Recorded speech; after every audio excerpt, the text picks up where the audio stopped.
siguiente lo vas cambiando, ¿ya? Bien, entonces vamos a empezar ahora con la clase teórica de la voluntad, la psicopatología de la voluntad, y vamos a tratar de definir la siguiente.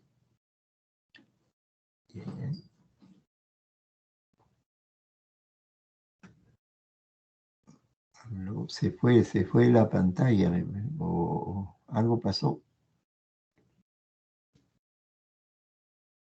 Mira, ni algo pasó. Ahora sí. Entonces vamos a... No se puede ver. Sí, Ya. sí, ahora sí Sí, se ok, ve, ahora sí se gracias. ve. Gracias. Entonces vamos a ver lo que es la voluntad. Primero definimos qué es la voluntad.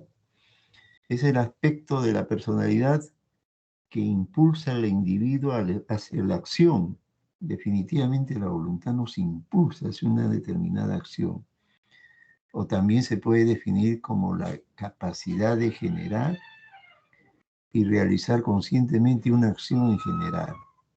Entonces la voluntad está ligado a ese paso que uno da para una determinada acción. Hay que tener voluntad. Entonces, si por ejemplo aquí en el cuadrito podemos ver unas imágenes y unos términos. Por ejemplo, el que está sentado, agachado, dice no lo haré, está vencido, imposible, para él no lo va a poder. El otro dice no puedo hacerlo. Y el otro está parado, pero dice quiero hacerlo. El otro está pensando cómo hacerlo, ¿no? ¿Cómo lo haré? Y el otro ya se está definiendo y dice trataré de hacerlo. Y cuando ya está más decidido, dice, puedo hacerlo, hasta levanta la mano, ¿no? Y ya cuando ya está más decidido, dice, lo haré. Y lo logra hacer y dice, sí se puede, y de emoción se alegra, ¿no? Entonces ha tenido mucha voluntad, ha luchado con él mismo y poquito a poco ha sacado fuerza, garra, de todo un poquito y hasta lograr hacer y llegar a la meta que él quería hacer. Y tuvo mucha voluntad. La siguiente, por favor. Entonces, para que se produzca la voluntad tiene que haber un acto voluntario. Un acto voluntario donde está la persona, posteriormente está el deseo de hacer algo, y en ese deseo está la decisión de la persona. Y una vez que está la decisión, ya viene recién la ejecución. Entonces, la persona, el deseo, la decisión y la ejecución. Ese es un acto voluntario. La siguiente. La siguiente. Entonces, eh, como análisis del acto voluntario, recogeremos las 4 fases que le atribuyó William James. Hay 4 fases según él, ¿no? Uno es la representación de un fin o un propósito, un proyecto para alcanzar, un plan, una meta, que está todavía en un inicio. Hay una deliberación, la inteligencia, la persona va sopesando los motivos a favor y en contra de la realización del acto, entendiendo por tales no solo los sentimientos y pasiones, sino también las razones. Y ya cuando viene la decisión es el acto propio de la voluntad, ya. Ahí ya entra a tallar la voluntad. Ya. Y en la ejecución solo se quiere verdaderamente aquello que se ejecuta. Tiene en cuenta acá los obstáculos y la constancia de la voluntad, pero la verdadera decisión consiste en ejecutar ese proyecto que estaba en un inicio, ¿no? O ese plan o esa meta que tenía. Entonces ahí está la verdadera decisión, en ejecutar ese proyecto y lograr hacer ese acto voluntario, ¿no? Entonces hay 4 fases: representación de un fin, deliberación, decisión y ejecución. La siguiente, por favor.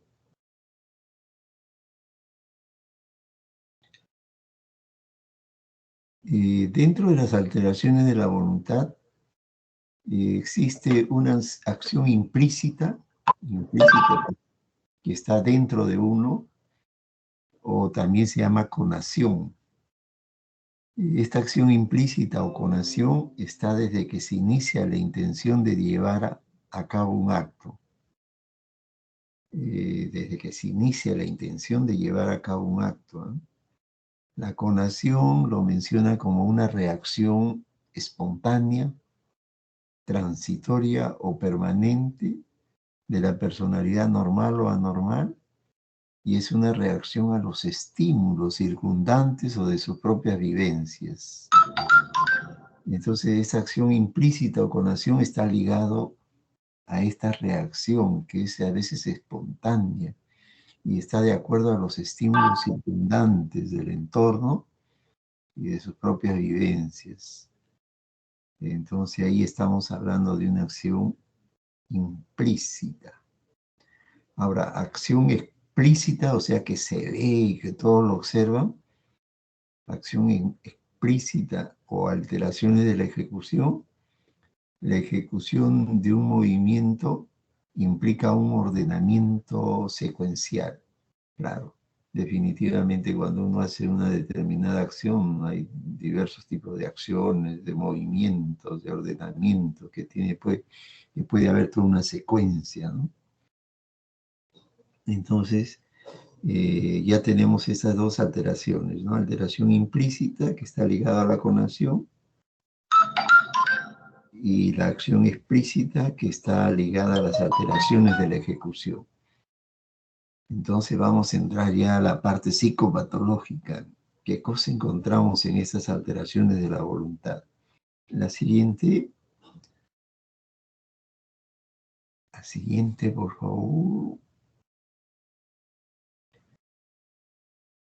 Entonces,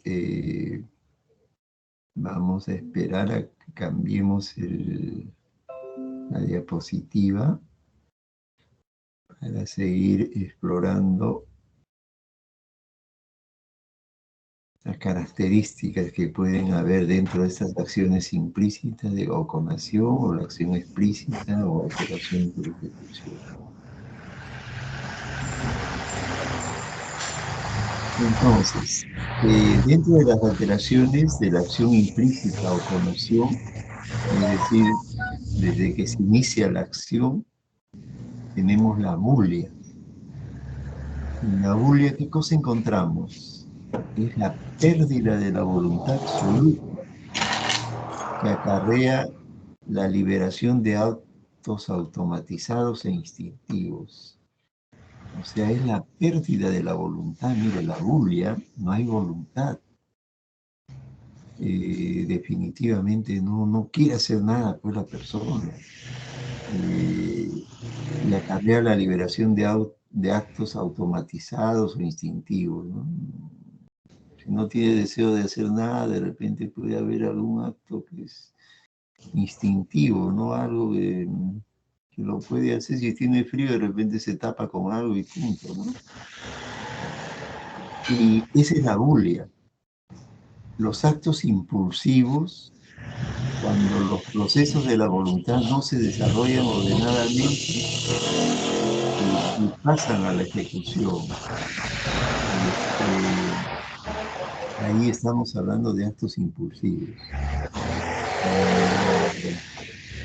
Los procesos de la voluntad no se desarrollan ordenadamente y de frente uno pasa a la ejecución. ¿Sí? Imagínense, sin pensar nada, uno entra al acto impulsivo sin medir consecuencias positivas ni negativas.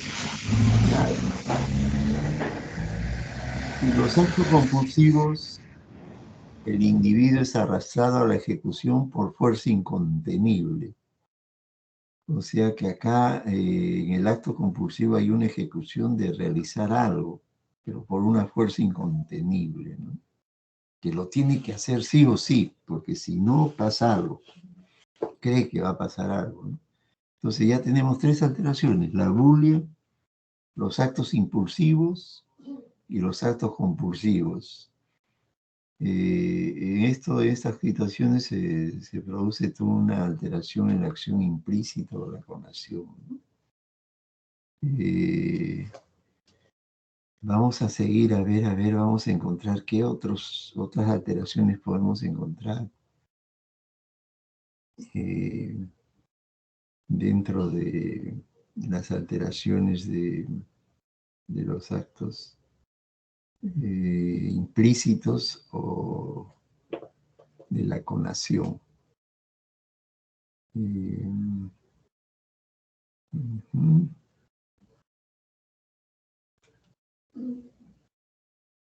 No ha salido la diapositiva.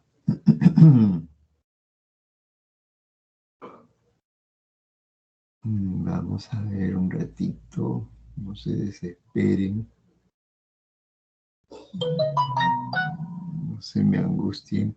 Entonces, en la acción implícita o conación, vamos a definir un poquito más lo que es la bulia. Ahí veo a un individuo que podemos ser cualquiera de nosotros, ¿no? Que está cansado, echado, agotado de repente, que traduce una pérdida de la voluntad absoluta que acarrea la liberación de actos automatizados e instintivos. El echarse volvemos algo instintivo, ¿no? Para dormir, lógico. Incapacidad para realizar el acto voluntario. ¿Y por qué motivo puede haber incapacidad para realizar el acto voluntario? Por falta de vigor, de tendencias determinantes que no le permite culminar en la decisión, impotencia para cumplir la decisión tomada, y todo esto se puede presentar en un paciente que tiene fatiga, o también se puede presentar en una fase inicial de la depresión, de la neurosis o en estado de intoxicación crónica también. Y puede presentarse también como síntomas en la psicosis aguda, en la esquizofrenia. Pero definitivamente cuando ustedes escuchen que hay pérdida de la voluntad, ya están hablando ustedes de abulia, que se puede presentar, ya acá está bien clarito, en la fatiga, en la depresión, en la psicosis aguda y en la esquizofrenia, y en estados también de intoxicación por drogas puede ser, o por el licor también puede ser también, ¿no? Entonces ahí vemos uno que está echado, sin deseo de hacer nada, no quiere hacer nada. Toma tu desayuno, ¿qué desayuno? Prefiero estar echado y descansando y sin querer hacer nada, absolutamente nada. La depresión es así, por si acaso. La siguiente, un favor, la siguiente, y también dentro de la acción implícita o la clonación, los actos compulsivos. Los actos impulsivos, imagínense, esa fue, y ahí él agarró bueno, un aparato eléctrico que lo quiere aventar, ¿no? Sin medir las consecuencias y analizar, apareció y agarró. Todos dirán, ¿qué le pasó, no? Pero esto es un acto impulsivo, cuando los procesos de la voluntad no se desarrollan ordenadamente y pasan directamente a la ejecución. Hablamos de un impulso. ¿Cuántos de ustedes habrán tenido impulsos así? Sin pensar nada, estaban molestos y este agarra y quieren hacer algo que no me dio las consecuencias. Había como unos impulsos irresistibles, con acciones caracterizadas por el predominio de las tendencias ajenas al yo, ¿no? Pueden ser insensatos también o pueden ser sistemáticos, ¿no? Insensatos porque no lo analizan, no puede herir, puede maltratar, puede hacer daño. Y sistemáticos también si lo hacen en forma así, con el deseo de crear una crisis total en una familia, lo pueden hacer también. Y dentro de estos actos impulsivos también se caracteriza porque pueden ser insensatos, que tienen un carácter pasivo, parece un autómata, ignora el objetivo o propósito de la acción, así como la propia acción, se acompañan de perturbación de la conciencia y se pueden presentar en la psicosis aguda, en las neurosis, ¿no? En esos casos de actos impulsivos, ni siquiera, mire, ignora el objetivo, nada que ver, o sea, actúa por ese deseo de actuar, creando una situación de violencia de repente, ¿no? Que es bien peligroso. Y sí vemos actos impulsivos en pacientes que vienen y a veces que quieren pegar al médico, le quieren pegar a la enfermera, a los técnicos, a todos le quieren pegar. Actos impulsivos no mide las consecuencias de que van entre 5 o 6 lo van a agarrar y lo van a sujetar y le van a poner inyectable y su tratamiento, ¿no? La siguiente.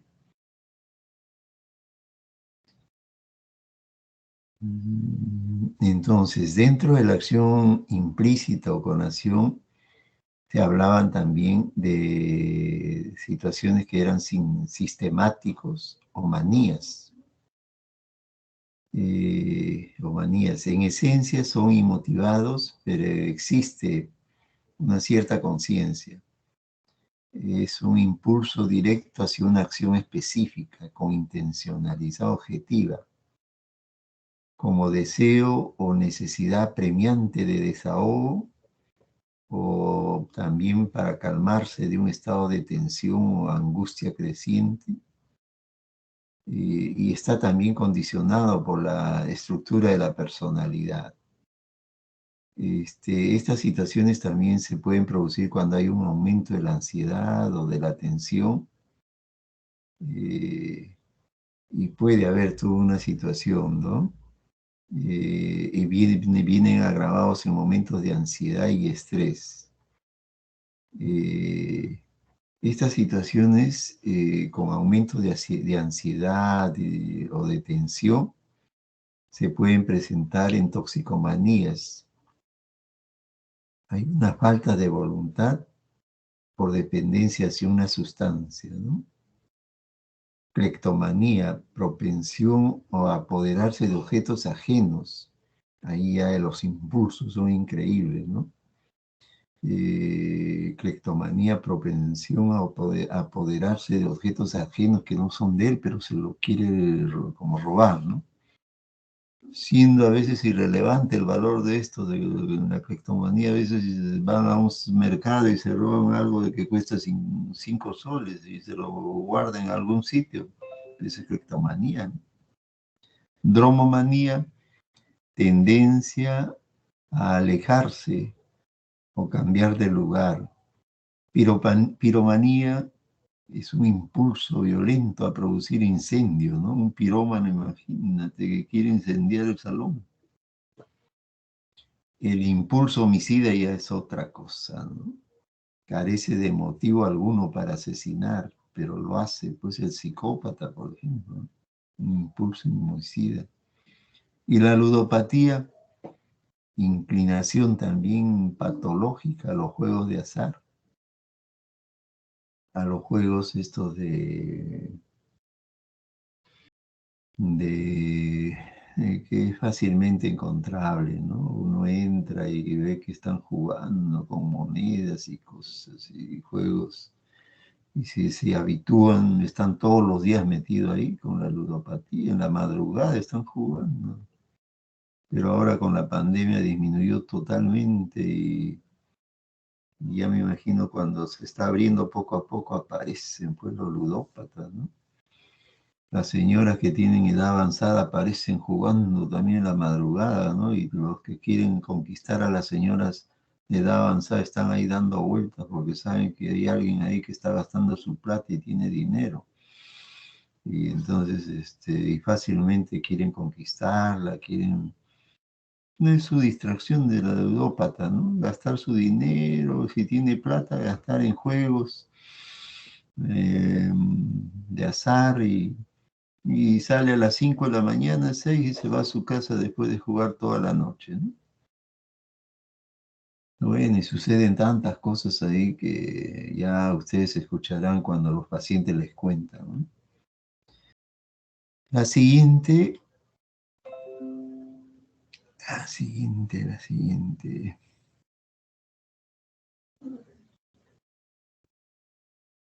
Y hay ludópatas también que pierden todo su dinero de la ganancia de todo un mes en un solo día. Es increíble. Todos los pagos que tenía que hacer los gastan jugando. Jugando y todos los días lo encuentran ahí jugando. Todo el trabajo del día, que hacen trabajos todos los días, gana diario y todito lo lleva a los juegos de azar. Imagínense. La siguiente.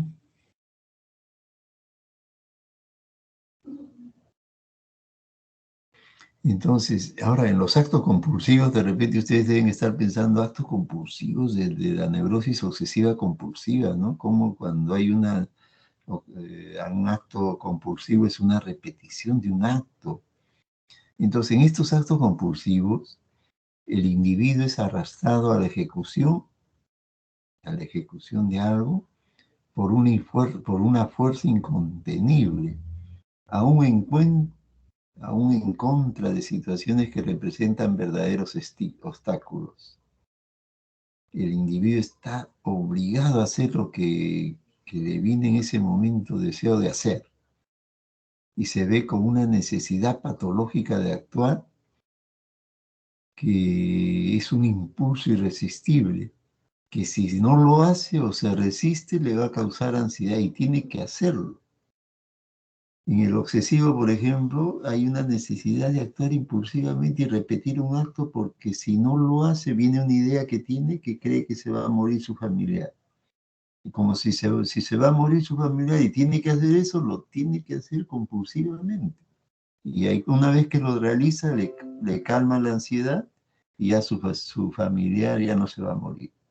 O sea, lo asocia rápidamente, ¿no? En esos actos compulsivos.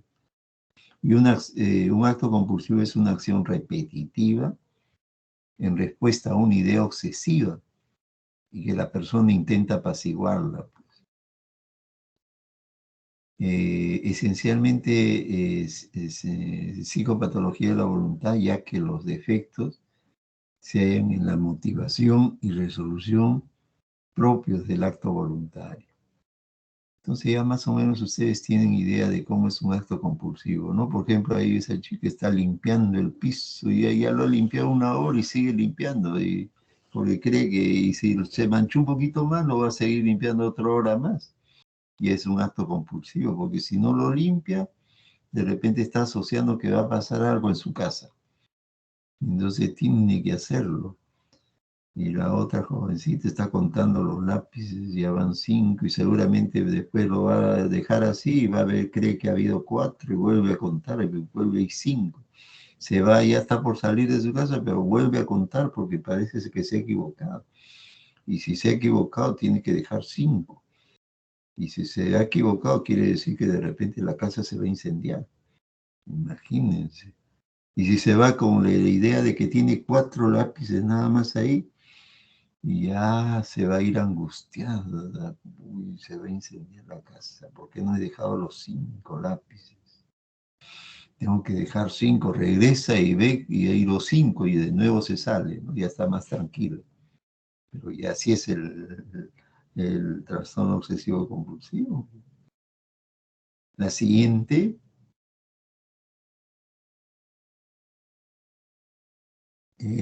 la acción implícita o con acción también tiene otras alteraciones que se llama hiperbulia. En este caso hay predominio de actos automatizados e instintivos, hiperbulia. Hipobulia es la disminución, no es abulia, ya es hipobulia, es la disminución de la voluntad a través de los procesos de inhibición de una actividad. O sea, está baja su voluntad, pero tiene voluntad, pero está baja. Y normobulia es el estado de actividad normal, que implica la voluntad de llevar a cabo una acción con conclusión eficaz de la misma. Ahorita todos ustedes están con normobulia, por ejemplo, ¿no? Porque están en un estado de actividad normal, que están con una voluntad de llevar a cabo una acción, de escuchar la clase y que termine el doctor la clase para ir a mi práctica de presentación de caso clínico. Ya está todo bien, listo, programado y todo, la decisión, la ejecución, todo está ya estandarizado ya. Eso es normoburgia. Muy bien, la siguiente. Y la hiperbulia, les mencionaba que hay predominio de actos automatizados e instintivos. Hiperbulia, ¿no? Se presenta en los maníacos, ¿no? El maníaco está recontra acelerado. Ahí vemos uno que está recontra súper alegre, contento, deseo de hacer de todo. Puede hacer de todo las 23 horas y duerme solamente una hora, porque así son los maníacos. Es el aumento de la actividad, hay una hiperbulia, o sea, un deseo de hacer las cosas, imagínense, está aceleradísimo. Tiene su celular, tiene su laptop y su lapicero, está dando charla ya a las 5 de la mañana seguramente. Y para él no piensa que están todos durmiendo o están descansando, él está en actividad las 23 horas, tiene tiempo para todo. Tiene tiempo para irse a la sierra, a la selva, a la costa, y sí, y regresa y se le nota lleno de actividad, deseo de hacer de todo. Ese es típico de los maníacos. Entonces ahí tenemos una hiperbulia. Es un aumento de la actividad, diferente a la bulia, ¿no? En la bulia no hay deseo de hacer nada, absolutamente nada. La hipobulia, bueno, es una disminución de la voluntad. Y la hiperbulia ya es un aumento demasiado ya exagerado de la voluntad, deseo de hacer cosas, pero hiperactivo total. La siguiente, eh, la acción implícita con la acción. ¿Quién es de ustedes está así? Que hay que darle cuerda. Hipobulia es la disminución de la voluntad a través de los procesos de inhibición de una actividad.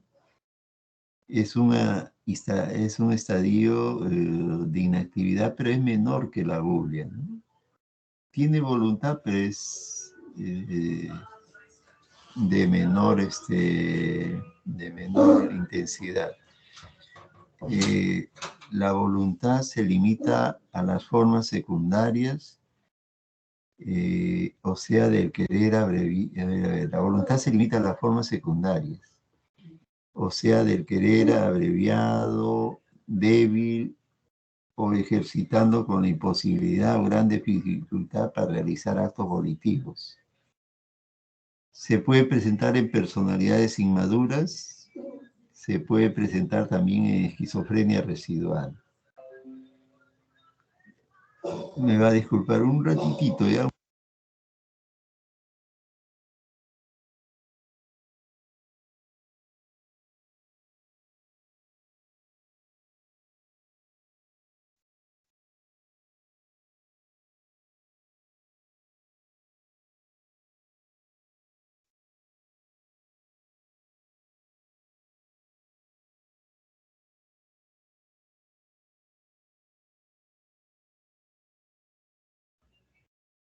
Entonces vamos a seguir con la clase. Disculpen, había una interrupción involuntaria, como parece que hay una hiperbulia.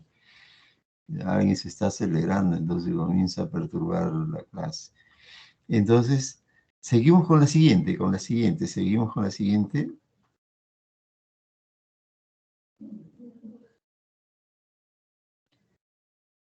La siguiente diapositiva.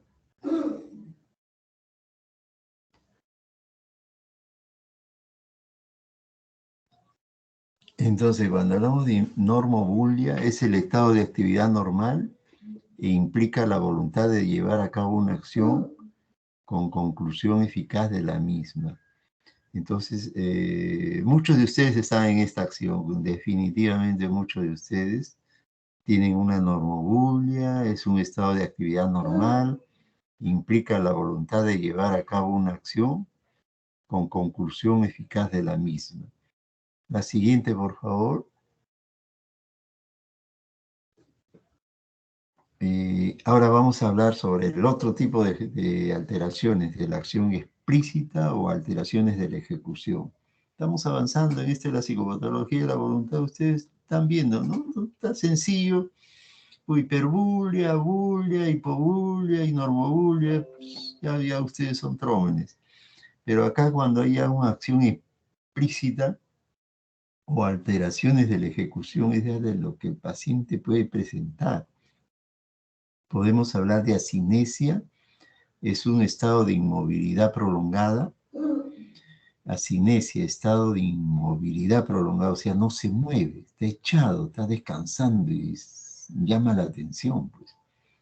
Amaneramiento, ya ustedes más o menos tienen idea de cómo es el amaneramiento, ¿no? El sujeto ejecuta actos o movimientos de manera extravagante. ¿Han visto así en algún varón un amaneramiento? En la cual el sujeto anda o camina con una forma muy peculiar, diferente a los demás, y uno dice, este es amanerado, tiene algo raro. Apraxia, incapacidad de llevar a cabo un movimiento en una secuencia ordenada. Apraxia es la incapacidad de llevar a cabo un movimiento con una secuencia ordenada, por algunos motivos, ¿no? Puede haber problemas orgánicos también. La cataplexia. Cataplexia es la pérdida súbita del tono muscular. Definitivamente hay una alteración ahí. Y ecoplaxia es la repetición de actos realizados por otras personas. O sea, a veces es ecopraxia, que alguien está moviéndose y la persona que lo ve comienza a moverse casi parecido. Es una repetición de actos realizados por otros, ¿no? Por otras personas. Esa es la ecopraxia. Entonces, estamos en esta ya de acción explícita o alteración de la ejecución. Tenemos la cinesia, amaneramiento, apraxia, cataplexia, ecopraxia también. La siguiente, por favor. Son alteraciones explícitas ya. Entonces, acá también seguimos con esas alteraciones, las estereotipias. Las estereotipas son conductas más o menos uniformes que se repiten en el paciente, sin que éste pueda evitarlo. O sea, son conductas en las cuales el individuo repite constantemente la misma forma, el mismo modelo, y se repiten, y el paciente no lo puede evitar. Son estereotipias de movimiento, por ejemplo, del brazo, puede ser, ¿no? Son movimientos así que puede producirse y se produce porque son conductas que llaman la atención, ¿no? Y uno dice, ¿por qué estar con movimientos involuntarios del brazo y que lo repite constantemente?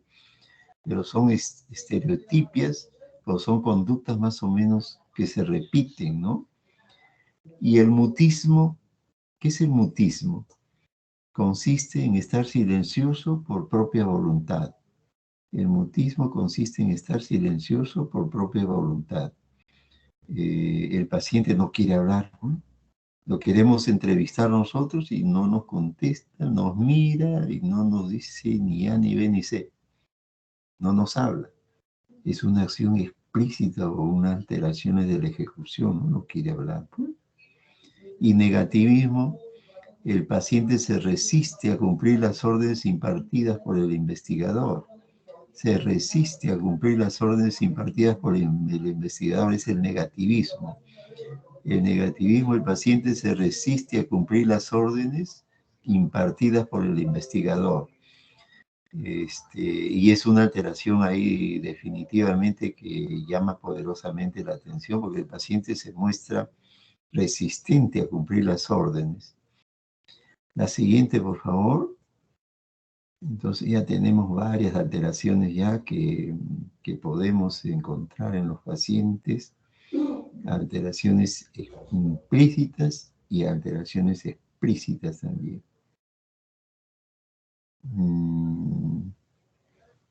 Estamos avanzando en la clase y es interesante.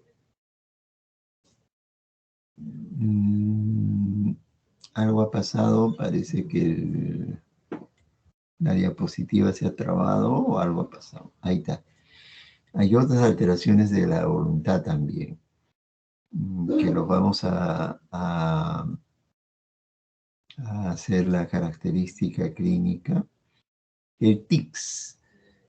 Habrán visto ustedes algunos tics, ¿no?, de algunas personas, ¿no? Se trata de movimientos espasmódicos o se trata también de movimientos repentinos de carácter reiterativo que afectan generalmente a grupos musculares, a veces de la cara, del cuello, de la cabeza, de la voz y del hombro. Son movimientos espasmódicos y repentinos de carácter reiterativo. Eso se llama los TIC. El temblor, movimientos que pueden comprometer a la cabeza o a los miembros distales, extremidad inferior o superior, y pueden tener origen orgánico o esencial. Y se desconoce la razón. El estupor, ya ustedes ya saben qué es el estupor, ¿no? Es un paciente que está en decúbito dorsal, no nos mira ni nos habla, es una falta de movimientos voluntarios, la inactividad motor es factible de ser apreciada por cualquier observador, lo podemos ver porque está echado no contesta, no habla, y resulta muchas veces muy difícil modificar la postura tomada por el paciente, que puede estar melancólico con una depresión bien acentuada, o un estupor maníaco también, en fase depresiva, o un estupor histérico también, ¿no? El estupor histérico, que es característico también, como si estuviera desmayado, ¿no? Estar echado, ¿no? Esos son dentro del estupor psiquiátrico, ¿eh? Porque hay un estupor de tipo orgánico, ¿no?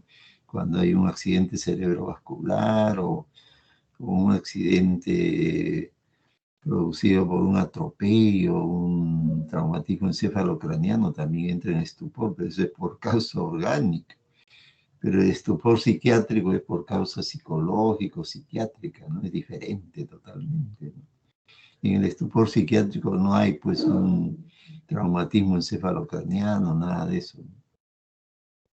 Y los síntomas extrapiramidales son movimientos que se producen por el uso de medicamentos que actúan sobre las vías piramidales, bloqueando la acción de la dopamina. Acá habría que hablar un poquito más de síntomas extrapiramidales que se presentan a veces cuando uno usa, por ejemplo, antipsicóticos o neuroléticos. Cuando uno usa, este, cuando uno usa, por ejemplo, estos movimientos, perdón, cuando uno usa, un ratito, ya, disculpen, un ratito.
Disculpen, son llamadas así imprevistas que son de alerta, de emergencia, que nos ponen alerta.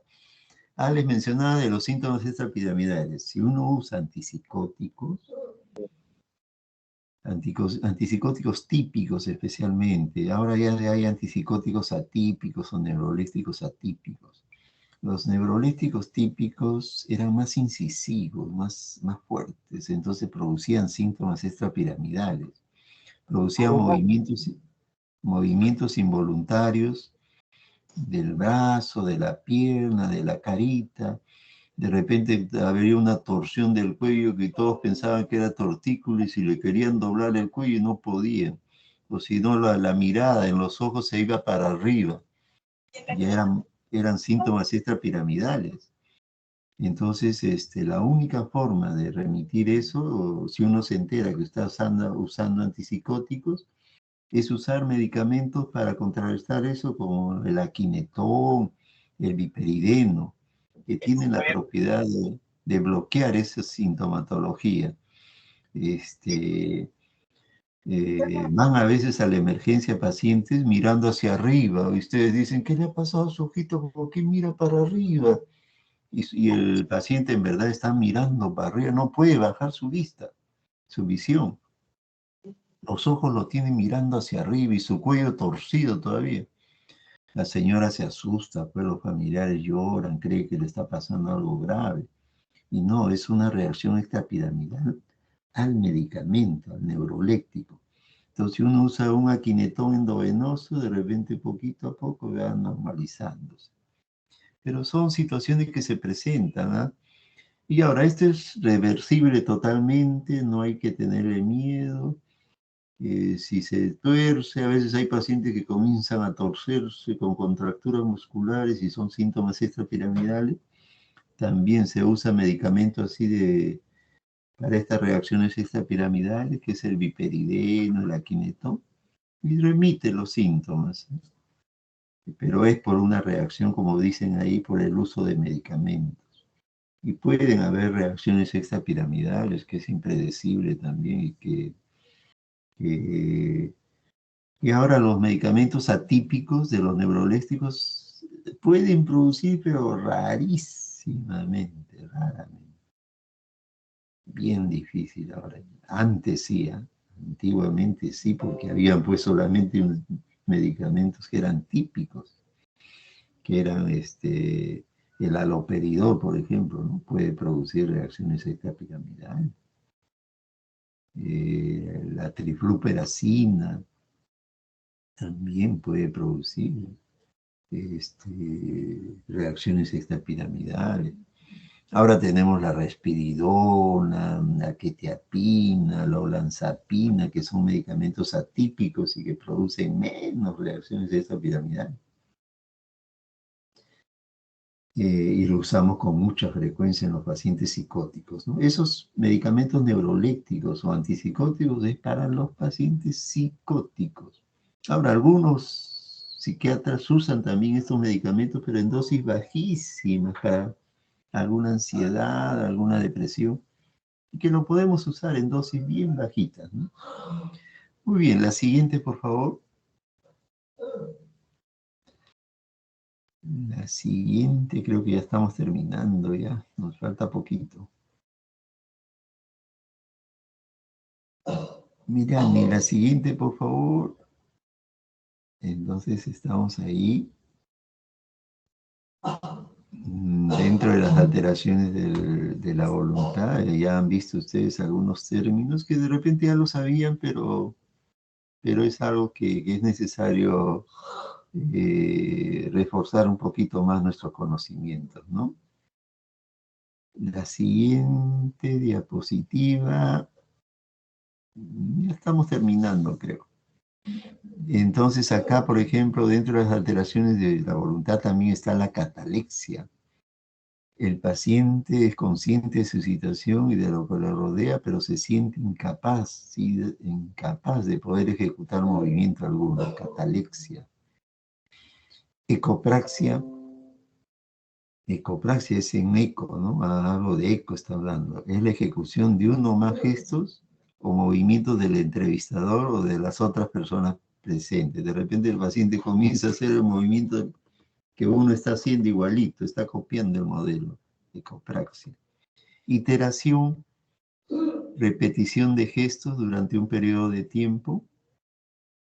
Y palilalia, palilalia es la repetición de una misma palabra o frase. O sea, uno habla, oye, ¿cómo estás? Y nos repite, oye, ¿cómo estás? ¿Te duele algo? ¿Te duele algo? Nos repite. Y puede ser característica de un retraso mental o de una situación orgánica, ¿no? Y logloconía es la repetición de la última sílaba de una palabra. Solamente la última sílaba, la logoclonía. Y esto se puede presentar en cuadros de demencia, ¿no? Es la repetición de la última sílaba de una palabra. Entonces podemos ver estas alteraciones, la catalexia, la ecopraxia, la iteración, la palilalia, la logoclonía, repetición de la última sílaba de una palabra, y se puede producir en los cuadros de demencia, ¿no? Demencia. Y hay varios tipos de demencia, ¿no? Demencia senil, demencia vascular, demencia de Alzheimer. Y hay varios tipos de demencia, ¿no? La siguiente, por favor. Ya estamos terminando, felizmente. Mira, está todo sincronizado. Ya está, ya. Imagínense que he tenido la voluntad de hacerlo todo bien programado. Hasta estoy ejecutando la programación realizada. He tenido un buen acto voluntario. La siguiente. Muy bien, creo que hemos terminado, parece. A ver si hay otra diapositiva. Pero definitivamente ya más o menos ustedes están entrando a lo que de repente es más suave la clase, no es tan complicada. Algo ha pasado con la diapositiva. Ya ustedes están expertos en psicopatología, ya son trómenes, ya en psicopatología. Está bien, está bien. Esa era la diapositiva, disculpa. Está bien, se retiró la diapositiva, estaba bien. ¿Aló? ¿Qué pasó? Sí, doctor, está en la diapositiva de dos alteraciones. Lo que Ahí pasa está. es que el internet creo que... Ahí está, ahí creo que terminamos. Bien, manierismo. Son formas de estereotipos y son estereotipas, ¿no? Son formas de estereotipias y cuyas variedades son motoras o verbales. Pueden haber en estos manierismos sonrisas inmotivadas. Uno ve a alguien que se está riendo y dice, ¿este por qué se está riendo? Y en verdad no hay motivo para reírse. Y son sonrisas inmotivadas o posturas forzadas, ¿no?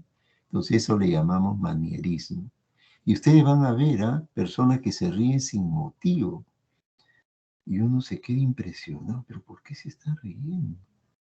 Eso se llama manierismo.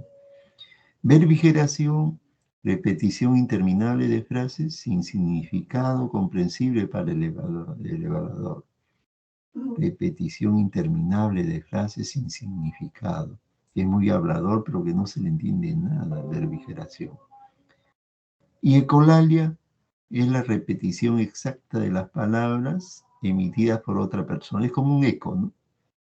Repite todo lo que uno habla. Se da en la psicosis y en algunos casos de retraso mental.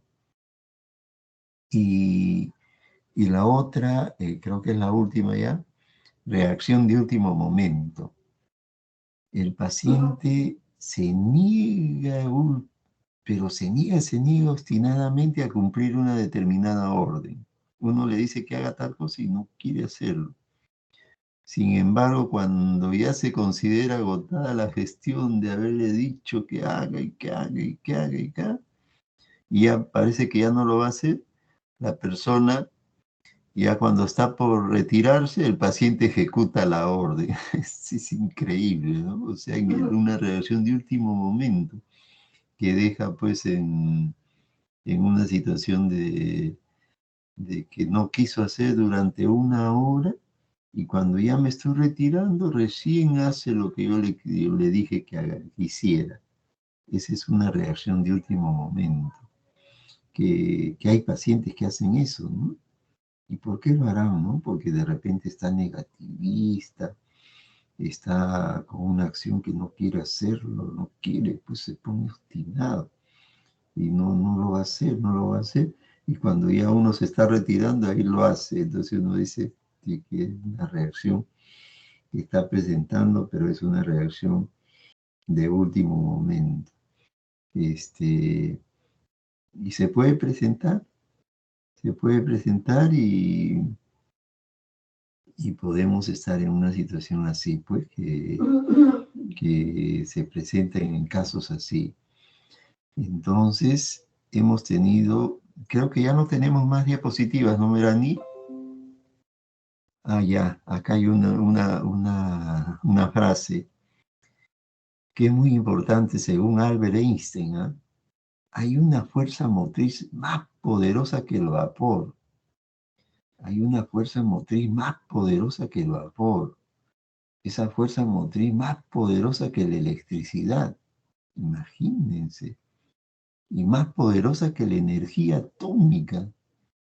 Una fuerza motriz, y a eso le llamamos, según Albert Einstein, eso se llama la voluntad. Mire, la voluntad es capaz de hacer que uno haga cosas increíbles cuando uno tiene una buena fuerza de voluntad. Pero a veces también esa voluntad puede ser quebrada por situaciones emocionales, por situaciones que repercuten en su parte emocional, por diversos factores, esa voluntad se quiebra, baja, como es una depresión, por ejemplo, ¿no? Toda esa fuerza motriz, toda esa energía que tenía se viene abajo y golpea fuerte hasta que uno poquito a poco se logra recuperar. Y eso es lo que uno quiere, ¿no? Que en realidad esa voluntad permanezca como una normobulia, o esas características que nos permita lograr nuestros proyectos, nuestras metas, nuestro deseo de lograr muchas cosas. Pero a veces esa voluntad pues se siente golpeada, ¿no? Por diversos motivos y ahora peor todavía con esta pandemia que ha golpeado increíblemente a muchísimas personas. No solamente este, por las situaciones que han vivido, sino el encierro mismo, ¿no? Que ha permitido que no se establezcan todas las actividades que uno realizaba normalmente en la vida diaria. Ha bloqueado muchas cosas que hacíamos normalmente. Nos ha vuelto con unos cambios increíbles que es impredecible y a seguirse cuidando todavía, ¿no? Dice, y hoy día estaba escuchando en la radio un poco de cómo la salud mental se ha sentido en los niños también, ¿no? Crisis de ansiedad, de depresión, de ataques de pánico en niños, ¿ah? Y los jóvenes y los adultos mayores, y no sé qué está pasando también. La parte de la salud mental no le están dando mucho énfasis cuando está bien complejo y difícil la situación. Entonces la voluntad se está afectando en esos casos, por ejemplo, pero definitivamente, como ustedes habrán podido apreciar, es necesario el tratamiento psicológico, el tratamiento psicofarmacológico, el tratamiento de psicoterapia, que ustedes también lo pueden hacer, psicoterapia de apoyo, ¿no? De levantarle el ánimo al paciente, hacer que se logre superar, que no se venza, porque cuando se vence y baja todo su deseo de hacer las cosas, no va a poder hacer lo que tiene programado, no va a poder hacer lo que tiene como una meta, como si se le hubiera puesto una pared antes de lograr culminar todos sus deseos y sus proyectos que tenía planificado. Muy bien, yo creo que hemos cumplido, hemos logrado hacer. Muchas gracias, Melania, por pasarnos la diapositiva. Y ya vamos a ver en la próxima con las tendencias instintivas también, la psicopatología de los instintos, el próximo sábado.